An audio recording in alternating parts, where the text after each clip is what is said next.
Welcome back. ಕಾವೇರಿಯ ಉಗಮ ಸ್ಥಾನ ತಲಕಾವೇರಿಯಲ್ಲಿ ನಿರಂತರವಾಗಿ ಮಳೆ ಸುರಿತಾ ಇದೆ.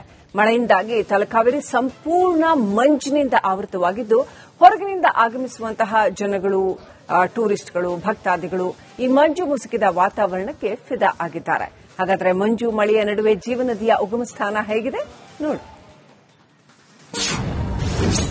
ತಲಕಾವೇರಿಯಲ್ಲಿ ಶೀತ ಗಾಳಿಯೊಂದಿಗೆ ಮಳೆಯ ಜೊತೆಗೆ ಮುಸುಕಿದ ಮಂಜು. ಸದಾ ಸುರಿಯುತ್ತಿರುವ ಮಳೆಯ ನಡುವೆ ದಟ್ಟವಾದ ಮಂಜು. ಚಳಿಯಲ್ಲಿ ಮೈ ನಡುಗುತ್ತಾ ಸಾಗುತ್ತಿರುವ ಭಕ್ತಾದಿಗಳು.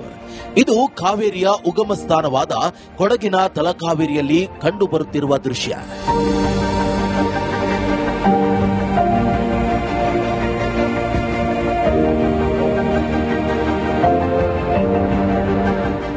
ಕೊಡಗು ಜಿಲ್ಲೆಯಲ್ಲಿ ಜೂನ್ ಜುಲೈ ತಿಂಗಳಲ್ಲಿ ಕೈಕೊಟ್ಟಿರುವಂತಹ ಮಳೆಯಿಂದಾಗಿ ಕಾವೇರಿ ಮುನಿಸಿಕೊಂಡಿದ್ದಾಳ ಎನ್ನುವಂತ ಪ್ರಶ್ನೆ ಜನತೆಯನ್ನ ಕಾಡುತ್ತಿತ್ತು. ಆದರೆ ಕಳೆದ 15 ದಿನಗಳಿಂದ ತಲಕಾವೇರಿ ವ್ಯಾಪ್ತಿಯಲ್ಲಿ ನಿರಂತರವಾಗಿ ಮಳೆ ಸುರಿತಾ ಇದೆ. ಮಳೆಯೊಂದಿಗೆ ದಟ್ಟ ಮಂಜು ಹಾಗೂ ಶೀತಗಾಳಿಯೂ ಇದೆ.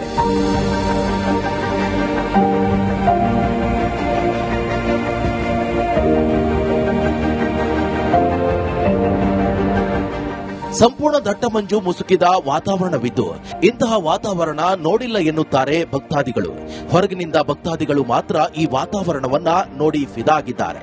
ಇಂತಹ ವಾತಾವರಣ ಇಲ್ಲಿ ಮಾತ್ರ ನೋಡಲು ಸಾಧ್ಯ ಎನ್ನುತ್ತಿದ್ದಾರೆ. ತುಂಬಾ ಚೆನ್ನಾಗಿದೆ. ವೆದರ್ ಫುಲ್ ಕೋಲ್ಡ್ ಇದೆ. ಬೆಸ್ಟ್ ಫ್ಯಾಮಿಲಿಗೆ ಹಾಲಿಡೇ ಸ್ಪೆಂಡ್ ಮಾಡೋದಕ್ಕೆ ಅಂತ ಈ ಪ್ಲೇಸ್ ಸಖತ್ತಾಗಿದೆ. ಒಳ್ಳೆ ವೈಬ್ ಮಾಡಬಹುದು ಫ್ಯಾಮಿಲಿ ಜೊತೆ ಬಂದ್ರೆ. ಬಟ್ ಪ್ಲೀಸ್ ಚಿಕ್ಕ ಮಕ್ಳನ್ನ ಯಾರು ಕರ್ಕೊಂಡ್ ಬರ್ಬೇಡಿ, ತುಂಬಾ ಚಳಿ ಇದೆ. ಬಂದ್ರೆ ಜಾಕೆಟ್ ಎಲ್ಲ ಪಕ್ಕ ಹಾಕೋ ಬನ್ನಿ. ಇಂಥ ಪ್ಲೇಸ್ ನಮ್ಮ ಕರ್ನಾಟಕದಲ್ಲಿ ಅದು ಮೇನ್ ಆಗಿ ನಮ್ಗೆ ನಿಯರ್ ಆಗಿದೆ ಅಂದ್ರೆ ತುಂಬಾ ಖುಷಿ ಆಗ್ತದೆ. ಸಖತ್ತಾಗಿದೆ ಮಾತ್ರ ವ್ಯೂ.